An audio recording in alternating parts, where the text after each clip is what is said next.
Arkadaşlar sizlere ücretsiz Temspark kurmayı öğreteceğim. Buraya OVH.3 yazıyorsunuz.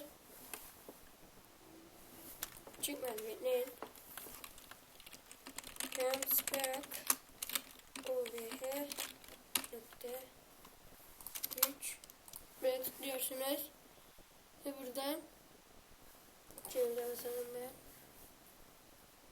Sizde de belli olduğunda orijinal gösterime basacaksınız. Şimdi ben ne yapacağım? Sokak tabelası.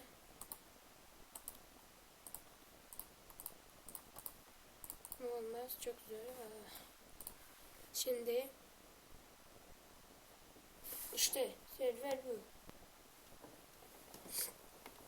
Bunu buraya kopyalıyoruz. Kopyala. Şimdi Temspark giriyoruz. Bağlan. Sil. Yapıştır. Bağlana tıklıyoruz. Ve etki kodu.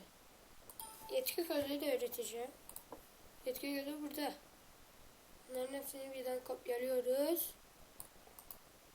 Kopyala. Etki kodunu yapıştır.